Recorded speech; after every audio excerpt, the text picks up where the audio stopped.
Video में हमने GST का थ्योरी पढ़ा। बाय द वे अगर आपने वो नहीं देखा है तो एक बार आप देख लीजिए, आपको जीएसटी का जनरल ब्रीफ समझ आ जाएगा कि क्यों आया, क्या फीचर्स हैं, क्या एडवांटेजेस हैं, किस तरह का मॉडल है।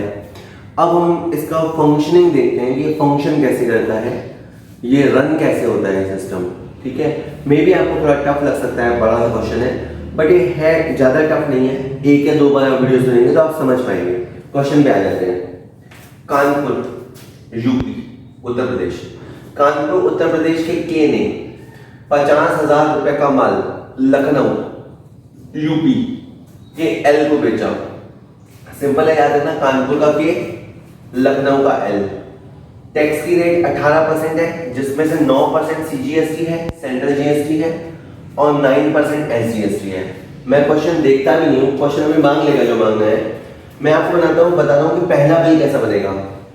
ये जो बिल बनेगा जिसे अपन इनवॉइस बोलते हैं, सप्लाई का जो इनवॉइस बनेगा, अगर सेल्स की जगह सप्लाई वर्ड डाला गया है जीएसटी में, तो इस तरह से कुछ होगा। वैल्यू ऑफ गुड्स,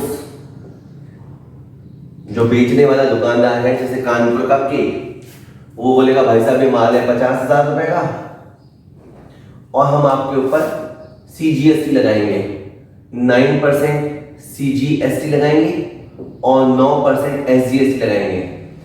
ऐसा इसलिए है क्योंकि खरीदने वाला हमारे ही स्टेट का है। अगर हम खुद यूपी के हैं तो खरीदने वाला भी यूपी है, और ये जो सेल है इसे आप कह सकते हैं लोकल सेल। लोकल सेल का मतलब उसी स्टेट में होने वाली सेल, और इस सेल को आप नाम दे सकते हैं इंट्रा स्टेट सेल। इंट्रा, मैंने सही बोला है, इंट्रा स्टेट सेल। और 4500 रुपए का जीएसटी है, 59,000 हो गया। ठीक है, तो इसे जो के है उसके लिए तो इसे कहा जाएगा आउटपुट जीएसटी, और जो एल है खरीदने वाला, उसके लिए कहा जाएगा इसे इनपुट जीएसटी। ये पहली बार हमें पता है, बेचने वाले के लिए आउटपुट जीएसटी और खरीदने वाले के लिए होता है इनपुट जीएसटी। ये आपका पहला बिल रेडी हो गया। ओके, यहाँ पे मैं एक टेबल बनाता हूँ, उसमें यहाँ पे लिखता हूँ मैं के द्वारा जमा कराया गया टैक्स। के द्वारा जमा कराया गया टैक्स, ये लिखा मैंने बेटा जी सेंट्रल गवर्नमेंट, ये बेटा जी मैंने लिखा यूपी गवर्नमेंट। ठीक है, तो के ने सेल की, पहली सेल के ने की है, और इस सेल पे 4500 रुपए सेंट्रल गवर्नमेंट को जीएसटी जमा कराएगा और 4500 रुपए यूपी गवर्नमेंट को जीएसटी जमा कराएगा। क्वेश्चन का पहला हिस्सा सॉल्व हो गया। आगे, ये जो लखनऊ का एल है जिसने खरीदा था, लखनऊ के एल ने अपना माल जयपुर राजस्थान के जे को बेच दिया। और कैसे बेच दिया? माल की लागत में 30% जोड़कर बेच दिया, और आईजीएसटी की दर 18% है। आराम से कानपुर से माल गया लखनऊ में, और लखनऊ से अभी जा रहा है जयपुर में। अभी आपकी दूसरी इनवॉइस तैयार हो रही है। देखिए, पहले तो ये बात है कि जो लखनऊ वाले हैं, जो बड़े होशियार हैं, इन्होंने 30% मार्जिन कमाया। तो जिसको जीएसटी की समझ है वो तो सही निकालेगा। कुछ लोग गलत निकालेंगे, वो क्या करेंगे, 59,000 को अपनी कॉस्ट समझेंगे और 59,000 में 30% जोड़ेंगे। ऐसा नहीं है जी। एल के लिए इस माल की लागत 50,000 है। आप कहेंगे नहीं सर, जीएसटी समेत माल की लागत 59,000 है। ये बात सही है कि जीएसटी समेत माल की लागत 59,000 है, लेकिन इस 9,000 रुपए की बाद में रिकवरी हो जाएगी, एडजस्टमेंट हो जाएगा। आपके लिए एल, अगर आप हो, अब आप अपने आप को एल मानो, एल के लिए लागत 50,000 है। 50,000 में ये माल लाया था, 30% इसने अपना इसमें मुनाफा जोड़ा, और 15,000 रुपए जोड़ते ही ग्राहक को बोला 65,000। देखिए, ग्राहक को ज्यादा अपन डिटेल नहीं बताते। जयपुर का ग्राहक आया, हमने बोला भाई साहब ये वाटर कूलर 65,000 का है, या ये जो भी चीज है वो 65,000 रुपए की है, सिंपल।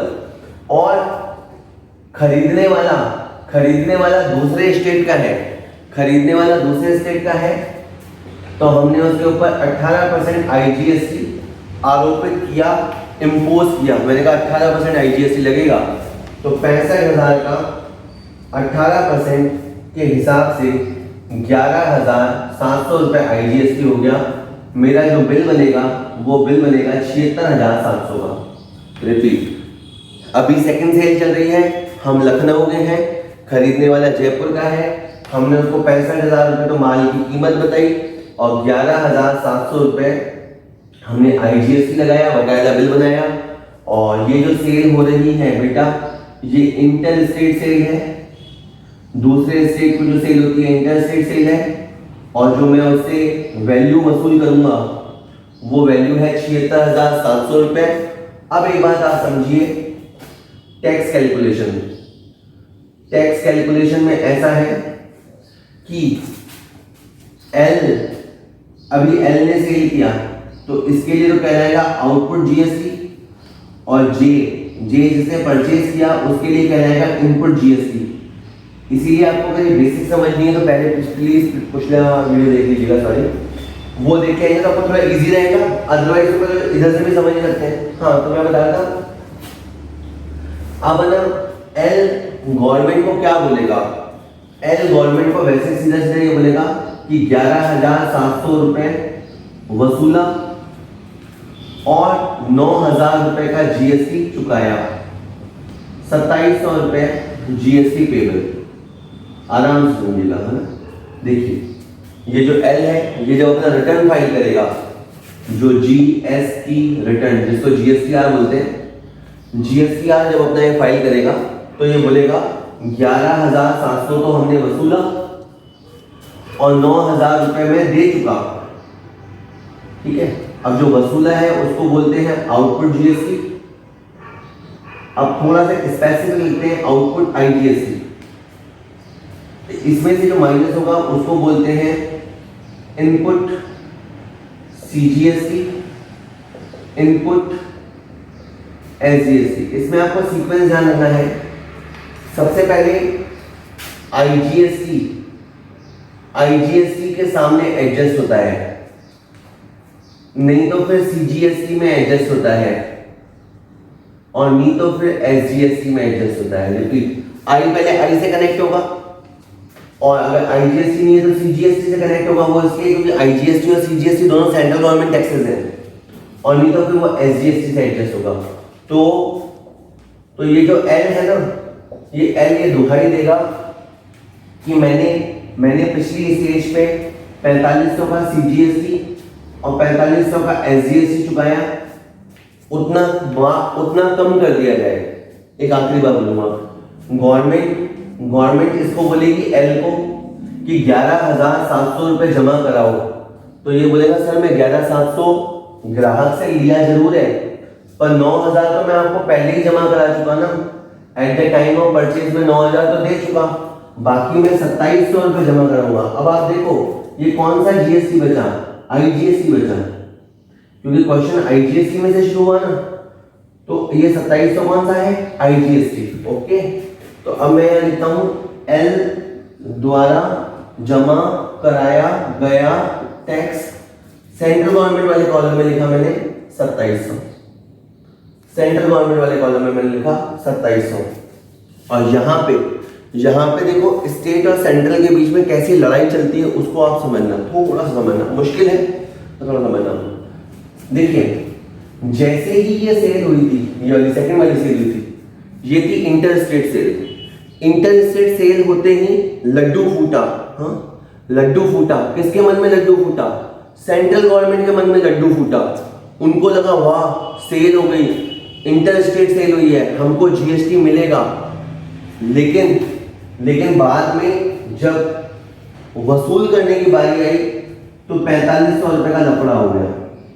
ऐसा नहीं समझ में आता, फिर बोलता हूँ। जैसे ही ये इंटर स्टेट सेल हुई थी तो IGST क्रिएट हुआ, तो सेंट्रल गवर्नमेंट को लगा कि हमको IGST मिलेगा, लेकिन जो सेलर है, बेचने वाला सप्लायर है, उसने SGST की क्रेडिट ले ली।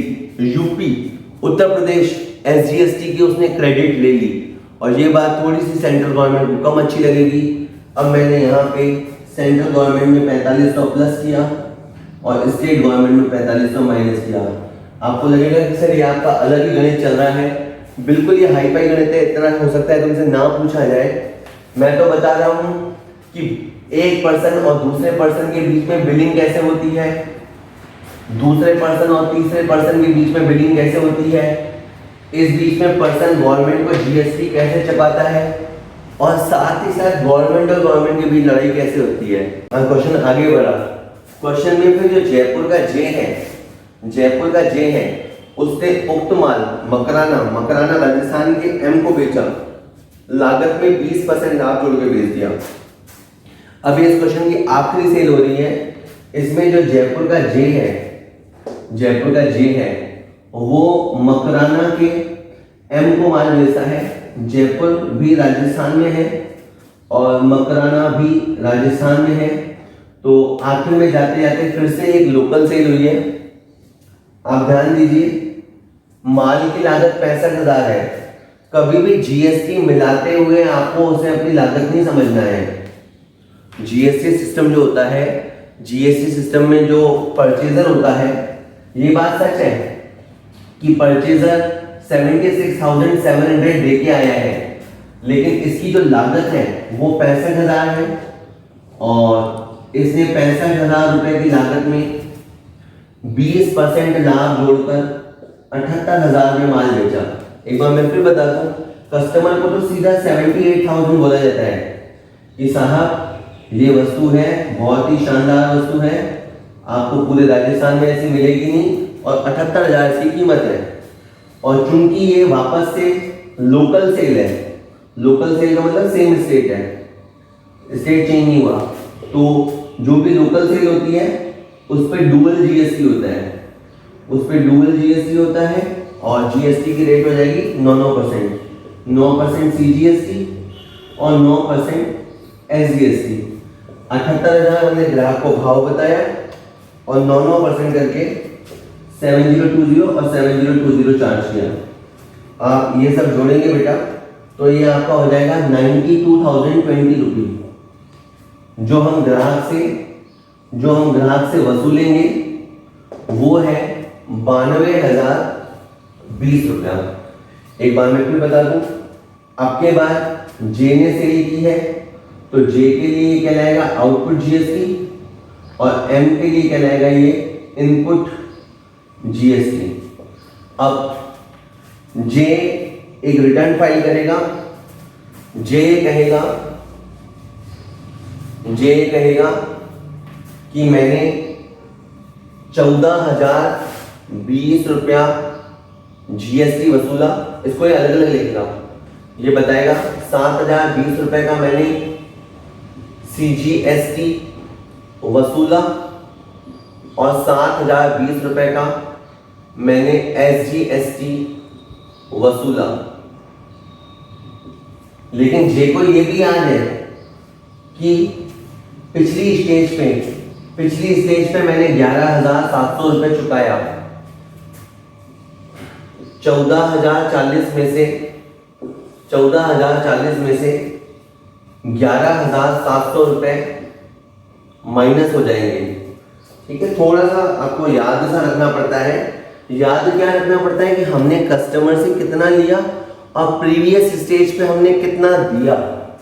तो 14,040 में से 11,700 गया तो 2,340 रुपए का जीएसटी जमा कराया जाएगा। देखो अब आप एक बार देखो, लास्ट वाली सेल की बात कर रहा हूं। जे ने 14,040 रुपए का जीएसटी लिया और इसमें से 11,700 पुराना वाला लेस कर दिया। लेकिन एकदम से आपको समझ में नहीं आ रहा है कि 2,340 रुपए कौन सा जीएसटी है, इसलिए आपको पता होना चाहिए कि आप कौन सी जीएसटी की क्रेडिट ले रहे हो। जैसे ये जो 11,700 है ना, ये आईजीएसटी है, तो ये आईजीएसटी है ना, ये पहले सीजीएसटी से सेट होगा। आईजीएसटी जो आपका है ये आपका पहले सीजीएसटी से सेट होगा और बाकी जो रिमेनिंग अमाउंट है बाकी जो रिमेनिंग अमाउंट है वो आपका SGST से सेट ऑफ होगा। ठीक है, एक आध बार आप एक वीडियो, अभी इसके बाद एक क्वेश्चन और आएगा उसको भी देखिएगा और फिर किताब से क्वेश्चन कीजिएगा तो आपको डेफिनेट समझ आएगा। खैर मैं ये कहना चाहता हूं कि 2340 रुपए SGST जमा कराया जाएगा। अब मैं यहां लिखता हूं J द्वारा जमा कराया गया टैक्स। यहाँ पे मैंने एक और गवर्नमेंट लगाई, ये है राजस्थान गवर्नमेंट, और यहाँ पे J द्वारा जमा कराया गया टैक्स है 2340 रुपया। और यहाँ पे एक विरोधाभास या लड़ाई आप और सुनेंगे। देखिए जब ये तीसरी सेल अभी हुई ना, तीसरी सेल जब जयपुर और मकराना में सेल हुई तो राजस्थान गवर्नमेंट बड़ी खुश हुई। जब उनको पता लगा ना, अरे वाह यार हमारे यहाँ सेल हुई, तो गवर्नमेंट बड़ी खुश हुई और उनको लगा कि हमारे को अब 14,040 रुपए GST मिलने वाला है। लेकिन 14,000 GST मिल ना सका और इसमें से 7,020 रुपए का लफड़ा हो गया ड्यू टू IGST। समझना, वापस बोलता हूँ, ये जब सेल हुई तो राजस्थान गवर्नमेंट को GST मिलने वाला था, पर IGST की वजह से लफड़ा हो गया। अब राजस्थान गवर्नमेंट में 7,020 रुपए प्लस होंगे, राजस्थान गवर्नमेंट में 7,020 प्लस होंगे और सेंट्रल गवर्नमेंट में 7,020 रुपए माइनस करेंगे। ये जो राज्यों और केंद्र के बीच में राजस्व वितरण होता है वो वैसे अपना विषय नहीं होना चाहिए, क्योंकि अपन तो व्यापारी हैं, व्यापारी की तरफ से GST अकाउंटिंग करते हैं। लेकिन एक ओवरऑल स्ट्रक्चर समझने के लिए आपको पता होना चाहिए कि कैसे राज्य और सेंट्रल के बीच में इतना कैलकुलेशन चलता है। ठीक है, फाइनली ये हो गया है। किसने किससे GST वसूल किया, आप वीडियो को पॉज कर करके सुनिए, रजिस्टर में लिख के सुनिए। और एक आखिरी आपको मैं बात बताता हूँ कि देखिए सेंट्रल गवर्नमेंट के पास क्या सीन है। 4500 रुपये आया, 2700 रुपये आया, 4500 रुपये फिर आया और 7020 गया। तो ये अल्टीमेट स्कोर है 4680, 4680। और यहाँ पे हो गया है 0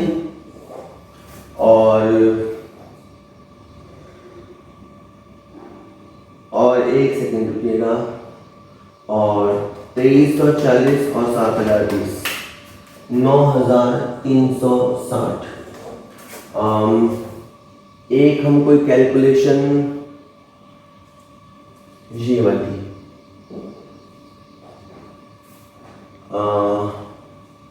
रोकें, ये आखिरी लाइन में थोड़ी सी चूक गया, थोड़ी सी गलत बता दी, प्लीज देखिएगा। वो लाइन सही है कि आखिर में जो सेल हुई है उसमें राजस्थान गवर्नमेंट खुश होगी, राजस्थान गवर्नमेंट को GST मिलने वाला होगा। लेकिन राजस्थान गवर्नमेंट की खुशी पे थोड़ा सा ग्रहण लगेगा इस 4680 की वजह से। जो 4680 का IGST एडजस्ट हुआ ना, तो बस इतनी सी गलती है। ये यहाँ पे 4680 राजस्थान गवर्नमेंट लेगी और 4680 सेंट्रल गवर्नमेंट को देने होंगे। बाकी मैंने सारा सही बताया है। एक बार आप फाइनल फिगर देख लीजिए, 4500, 2700, 4500 लेस 4680, 7020 और 2340 और 4680, 7020। ठीक है, आखिर में आप देखेंगे, अगर किसी को चेक, मान लो किसी ने हिम्मत करके समझ लिया, तो आखिर में आप देखिएगा कि कस्टमर के ऊपर जो बिल बनता है, आखिरी बिल में जो GST के अमाउंट होते हैं सेंट्रल गवर्नमेंट और स्टेट गवर्नमेंट के पास घूम घाम के उतने पहुंच जाते हैं। आप आखिर में देखिए, यहाँ पे 7020 आ गया है, 7020 आ गया है और यहाँ पे भी आ गया है। और क्यों इसे डेस्टिनेशन बेस्ड टैक्स बोलते हैं? माल की अंतिम खपत जहां होती है, माल का अंतिम कंजम्पशन जहां होता है, उस स्टेट को GST का हक होता है। आप देखो यूपी गवर्नमेंट से कहानी शुरू हुई, लेकिन यूपी गवर्नमेंट का GST रेवेन्यू निल है, GST से आय उनको 0 है।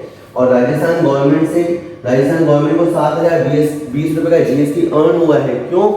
क्योंकि अंतिम सेल उनके यहाँ हुई, जो कंज्यूमर है वो राजस्थान में है। ठीक है, और सेंटर को तो GST मिलता ही मिलता है हर बार।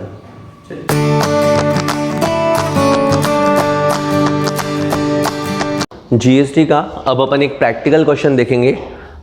रिलेटिवली बड़ा है साइज में क्वेश्चन, लेकिन एक ही क्वेश्चन में आपको काफ़ी कुछ समझ में आ जाएगा।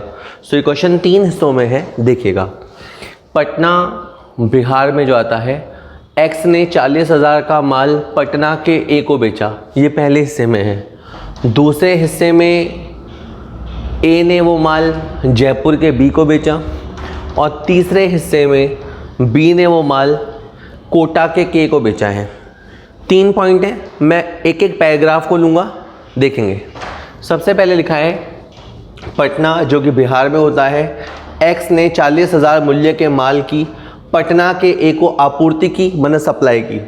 टैक्स की रेट 18% है। देखो, बेचने वाला पटना का और ख़रीदने वाला भी पटना का, तो इस क्वेश्चन की जो पहली सेल है वो लोकल सेल है। मैं इस क्वेश्चन में लिखता रहूँगा, मिटाता रहूँगा। ये जो सेल है वो पहली सेल पे आप फोकस कीजिए बस एक पॉइंट पे कि लोकल सेल है। एक्स डुअल जीएसटी वसूल करेगा, क्वेश्चन ने समझाया है, अर्थात सेंट्रल सेल टैक्स वसूल करेगा और स्टेट जीएसटी भी वसूल करेगा। अब मैं पहले इस पॉइंट को सॉल्व कर लेता हूँ।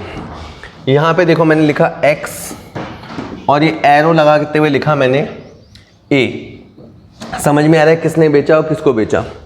यहाँ लिखा मैंने 40,000 रुपये, बहुत आराम से, कोई जल्दी नहीं है।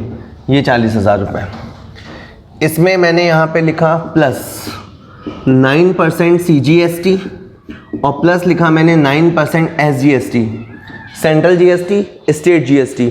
कभी भी लोकल सेल होती है, सेम स्टेट में सेल होती है, तो जीएसटी और एसजीएसटी लगता है। 40,000 का 9% हो गया 3,600, और ये हो गया 3,600, और ये हो गया 47,200।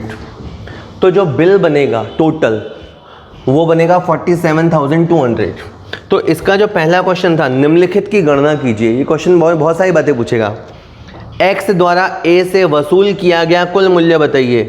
तो पहले क्वेश्चन का जवाब आ गया है कि हम उससे 47,200 वसूल करेंगे।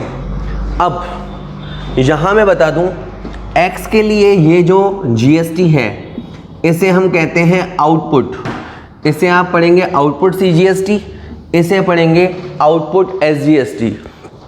और ये जो ए है, ए के लिए ये है इनपुट सीजीएसटी और इनपुट एसजीएसटी। तो पहले ये बुनियादी बात हमने पिछला वीडियो देखा था, उसमें फीचर्स पढ़े थे। तो जो सेलिंग पर्सन है उसके लिए होता है आउटपुट जीएसटी, और जो बाइंग पर्सन है, खरीदने वाला है, उसके लिए वो होता है इनपुट। ओके, अब देखो, अगर आप ऊपर से देखोगे तो आपको लगेगा ए की जो कॉस्ट है वो 47,200 है, क्योंकि ए ने इतने रुपए दिए हैं। बट मैं आपको यहाँ क्लियर कर दूँ, इसकी कॉस्ट 47,200 नहीं है। ये अपनी कॉस्ट के 3 हिस्से लिखेगा। एक हिस्से में लिखेगा 40,000 रुपये, एक में लिखेगा 3,600, एक में लिखेगा 3,600। इसे वो कहेगा कॉस्ट कॉलम, इसे वो कहेगा इनपुट सीजीएसटी वाला कॉलम, इसे वो कहेगा इनपुट एसजीएसटी वाला कॉलम। ठीक है, आराम से, कोई जल्दी नहीं, अपन आराम से इस क्वेश्चन को सॉल्व करेंगे। और सुनिएगा, इसके बाद कहानी का दूसरा पड़ाव आया। वहाँ पे जो ये बिहार, पटना बिहार के ए ने उपरोक्त माल जयपुर के बी को बेचा। अब आप दूसरा सेल देखिए, बिहार टू राजस्थान। आप शहरों पे मत जाइए, शहर केवल इसलिए देखिए कि स्टेट पहचान सको। बिहार के बंदे ने जयपुर के बंदे को, यानी राजस्थान के बंदे को सेल की है। इसे हम कहते हैं इंटर स्टेट सेल। पहली बात, इंटर स्टेट सेल पे लगता है आईजीएसटी। तो ये 2 बातें आपके दिमाग में आ गई। अब देखते हैं वो सेल हुई कैसे थी। कहता है जब हमने जयपुर के बी को माल बेचा तो खर्चा और लाभ के लिए परचेजिंग कॉस्ट में 20% वृद्धि कर दी। अब देखो, ये जो बंदा है बिहार का, वो इसको सेल करेगा, तो दाम के दाम में, यानी भाव के भाव में तो सेल करेगा नहीं। ये कुछ उसके अंदर खर्चा करेगा पैकिंग वैकिंग पे, और अपना मार्जिन ऐड करेगा। इसने 20% मार्जिन ऐड किया है। अब मैं थोड़ा यहाँ आ गया, इसने 40,000 के अंदर 20% ऐड किया, इसको बोलते हैं वैल्यू एडिशन। तो ये अब 40,000 और 20%, ये हो गया 48,000। तो जैसे आप समझो कोई कस्टमर आपके पास आया, जैसे कस्टमर का नाम है बी। अब बी को तो हम सारी बात खोल के बताएंगे नहीं कि हमने कितने में माल लिया, कितने में बेचेंगे। हम तो उसको बोलेंगे भाई ये माल 48,000 का है। उसको अंदर की डिटेल हम नहीं बताते, ये तो हमें पता है, बाकी उसे हम नहीं बताते। उसको तो हम बोलेंगे भैया ये 48,000 का माल आता है, समझ में आता है तो ले ले। इसके समझ में आ गया, समझ में आ गया तो अब 18% लगेगा IGST।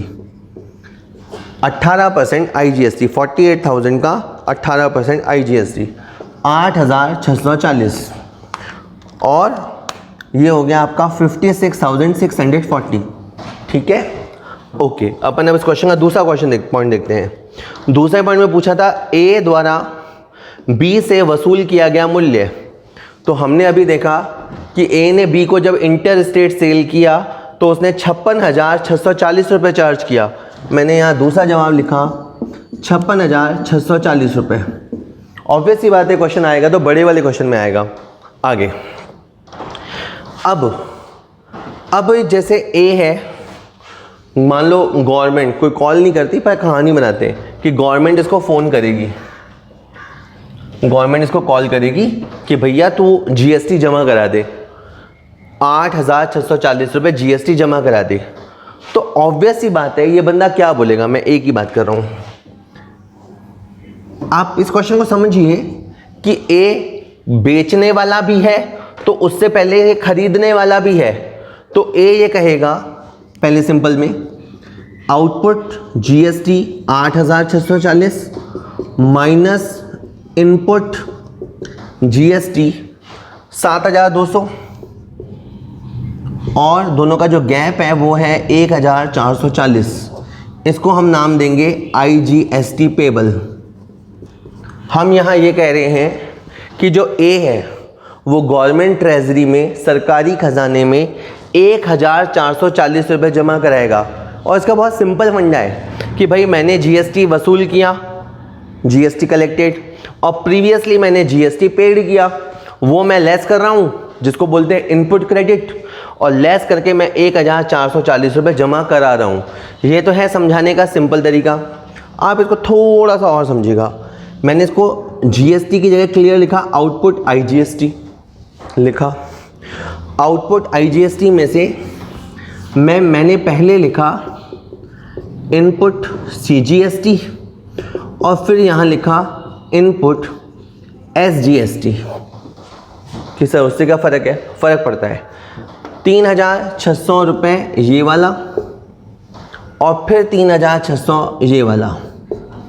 कि सर वही तो आएगा? बिल्कुल आएगा वही। 8,640 में से 7,200 गया तो 1,440 ही आएगा पहले की तरह। और अभी भी इसे हम IGST पेबल बोलेंगे। लेकिन मैं आपको यहाँ एक छोटी सी बात बता देता हूँ जो एंड में बहुत बवाल करेगी। वो ये है कि ये जो इनपुट SGST, यहाँ मैं लिखता हूँ SGST की जो क्रेडिट ली गई है वो सेंट्रल गवर्नमेंट को अच्छा नहीं लगेगा, है? ओके कि सर क्या है ये पॉइंट बिल्कुल लास्ट में जाके काम आएगा, और वही पॉइंट इसका टफ वाला पॉइंट है। मैं अभी केवल ये बोला SGST की जो क्रेडिट ली गई है ये वाला 3600, वो सेंट्रल गवर्नमेंट को अच्छा नहीं लगेगा। अब अच्छा लगने ना लगने से क्या होगा वो अपन अभी थोड़ी देर बाद बात करेंगे, ठीक है? क्वेश्चन का थोड़ा सा पार्ट अपन और करेंगे अभी, देखिएगा। अब कहानी आगे बढ़ी, इसे थोड़ा मिटा देते हैं, बोर्ड छोटा रह जाता है। एक सेकेंड। इसके बाद बी जो था उसने वो सेल के को करी। यहाँ गौर कर लीजिए कि बी जो है वो राजस्थान का है और के जो है वो कोटा का है और वो भी राजस्थान का है। एक बार फिर इस क्वेश्चन में जो सेल हुई है, जो इस क्वेश्चन की तीसरी सेल है, वो लोकल सेल है। एक बार फिर इस क्वेश्चन में लोकल सेल परफॉर्म हुई है। मैं इससे पहले आपको बता दूं कि बी जो है, बी वो है जिसने टोटल 56,640 रुपये दिए हैं, 56,640 रुपये। इसमें से मैंने 48,000 को अलग लिखा, 8,640 अलग लिखा। ऑलवेज रिमेंबर, जो बायर होता है वो सौदे की अमाउंट अलग लिखता है और जो जीएसटी का अमाउंट होता है उसे अलग लिखता है। ये अभी थोड़ा आपको लगेगा लेकिन होता है ऐसे ही है, ठीक है।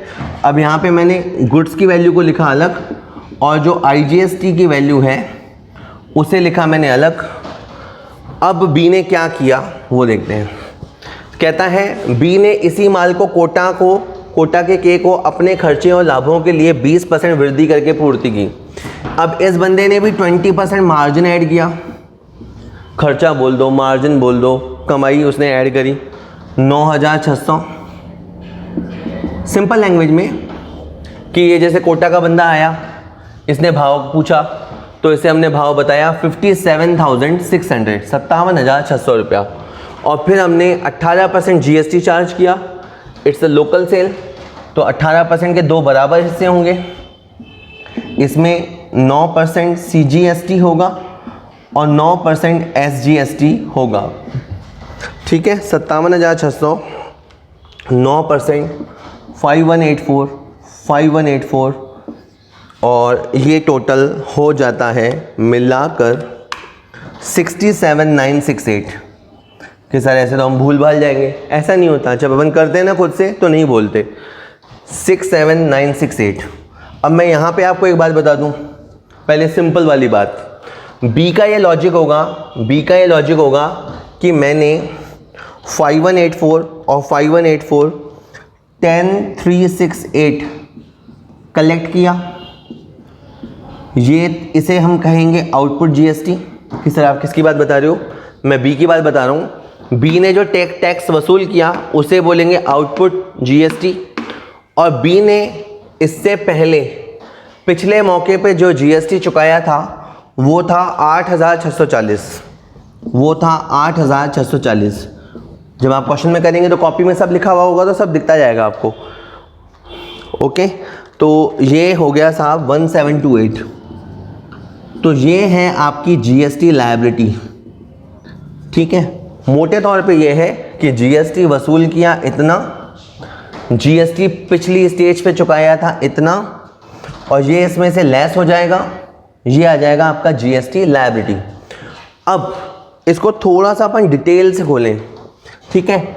ये जो जीएसटी वसूल किया गया है इसके मैं दो हिस्से करता हूँ। 5168 आउटपुट सीजीएसटी, 5168 आउटपुट एसजीएसटी। तो पहले आप आईजीएसटी को यहाँ से यूज़ करोगे। पहले 5168 आपने समझो आईजीएसटी यहाँ इस्तेमाल किया और इसके अंदर से जितना फिगर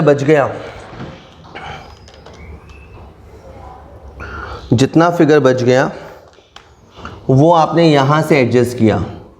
कि सर समझ ही नहीं आ रहा, थोड़ा टफ है, एक क्वेश्चन और आएगा, थोड़ा आपको समझ में आएगा। वीडियो को आप 2-3 बार प्ले करना, ठीक है। मैं ये कह रहा हूँ कि आपको ये जो क्रेडिट लेनी थी, पहले आपने क्रेडिट यहाँ से ले ली और फिर जो बची हुई क्रेडिट थी वो यहाँ से ले ली, और गवर्नमेंट की ट्रेजरी में आप जो है 1696 जमा करा दोगे। 1696 जीएसटी लायबिलिटी का जमा हो जाएगा। तो देखें अपन क्वेश्चंस को आंसर करते हैं। क्वेश्चन ने पूछा था ए सेंट्रल गवर्नमेंट को कितना आईजीएसटी जमा कराएगा, तो इसका जवाब तो अपन दे चुके कि ए जो है, ये पहला वाला क्वेश्चन था, 1,440 रुपये जमा कराएगा। ये ए वाली स्टोरी पे अटका हुआ है अभी तक। फिर इसने बोला बी द्वारा के से कितना मूल्य वसूल किया जाएगा, तो अभी बी ने के को जब सेल किया तो हमने जो टोटल बिल बनाया वो है 67,968 का।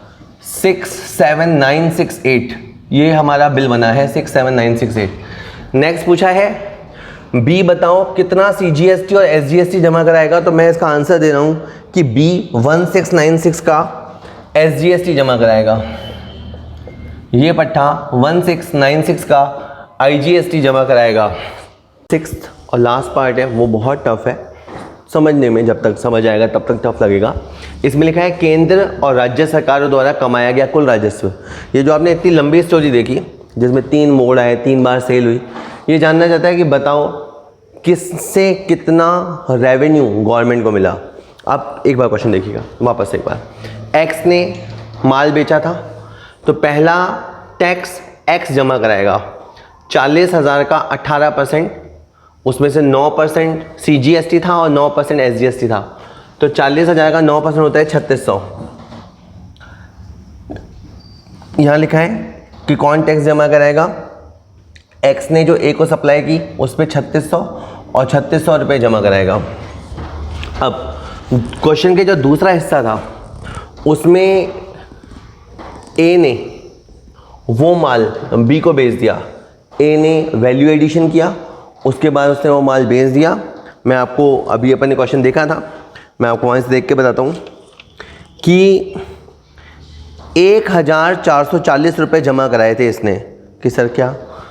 आप देखोगे कि ए ने 8,640 रुपये का GST वसूल किया था। इसमें से 7,200 की इसने क्रेडिट ले ली थी और 1,440 का IGST इसने जमा कराया था। तो ये 1,440 चूँकि IGST था तो ये सेंट्रल गवर्नमेंट को जमा कराया गया। यहाँ सबसे इम्पॉर्टेंट ये होता है कि इसमें 3600 रुपये की SGST क्रेडिट ली गई। अब आप समझ रहे, टेक्निकली पॉइंट यूँ है कि IGST के अगेंस्ट SGST की क्रेडिट ली गई। ये बात सेंट्रल गवर्नमेंट को अच्छी नहीं लगेगी। आई रिपीट, IGST के अगेंस्ट SGST की क्रेडिट ली गई, ये बात सेंट्रल गवर्नमेंट को अच्छी नहीं लगेगी और 3600 रुपये चार्ज किए जाएंगे। ये 3600 रुपये मैंने यहाँ प्लस किए और ये 3600 रुपये यहाँ से माइनस हुए। यही एक पॉइंट है जो इस क्वेश्चन को बहुत टफ बनाता है। और सुनिएगा, इसीलिए सिस्टम थोड़ा कॉम्प्लिकेटेड भी है। इसके बाद बी ने उसी माल को कोटा को बेचा, कोटा के के को बेचा। मैं फिगर्स देख के बताता हूँ। इसने 5,184 और 5,184, 5184, 5184, 4 4 8 16 3 10। यहाँ पे जो तीसरी सेल थी उसमें 10,368 का GST था, जिसमें से क्रेडिट ली गई, एक तो इस 5,184 की तो पूरी क्रेडिट ली गई और इसके अलावा 3,456 की क्रेडिट ली गई। ठीक है, वो आप अमाउंट देख लीजिएगा जो अपन ने किए। 5,184 की एक क्रेडिट ली गई और 3,456 रुपये की और क्रेडिट ली गई। नेट 1728 रुपये जमा कराए गए थे। 1728 रुपये क्या थे? ये SGST payable to Rajasthan government है, 1728 रुपये। तो ये 1728 आ गया यहाँ पे, 1728 आ गया यहाँ पे। और चूंकि अब स्टेट GST के अगेंस्ट IGST की क्रेडिट ली गई है, ठीक है, तो स्टेट का रेवेन्यू घटा है। स्टेट GST के अगेंस्ट IGST की क्रेडिट ली गई है तो स्टेट का रेवेन्यू घटा है, तो स्टेट वसूल करेगा 3,456 रुपये। मैंने यहाँ पे 3,456 प्लस किए हैं और 3,456 यहाँ से माइनस किए हैं। तो ये प्लस माइनस का खेल चलेगा। आप आखिर में देखिए क्या रिजल्ट सामने आता है। 3600, 1,440, 3600 और माइनस 3,456, 5184। कि सर से क्या कहेंगे? सेंट्रल गवर्नमेंट को रेवेन्यू मिलेगा पहले एक्स से, फिर रेवेन्यू मिलेगा ए से, फिर रेवेन्यू मिलेगा बिहार गवर्नमेंट से और कुछ ये ट्रांसफ़र करेगा राजस्थान गवर्नमेंट को। आप इधर आ जाइए। ये जो बिहार स्टेट गवर्नमेंट थी वो इस क्वेश्चन में आई ज़रूर थी, लेकिन ये कंज्यूमर स्टेट यानी कंजम्पशन करने वाला स्टेट नहीं था। इस गुड्स का जो एंड कंजम्पशन हुआ है, माल बिहार से चला, पहले बिहार में रहा, फिर वो राजस्थान पहुंचा, फिर राजस्थान के दूसरे इलाके में पहुंचा। कहने का मतलब है वो end of the day Rajasthan में कंज्यूम हुआ है तो राजस्थान को रेवेन्यू मिलेगा। तो ये जब मैं पहले GST का वीडियो ले रहा था तो मैं बताया था कि ये डेस्टिनेशन बेस्ड टैक्स है। आप देखिएगा कि जो एंड कंज्यूमर होगा उसका जो बिल होगा उस बिल में इतना SGST लिखा हुआ होगा, इतना CGST लिखा होगा, तो अपन से क्रॉस वेरीफाई कर सकते हैं। तो थोड़ा टफ क्वेश्चन है, बट अगर एक दो बार आप इसे सुनेंगे तो थोड़ा बहुत आपको समझ जरूर आएगा।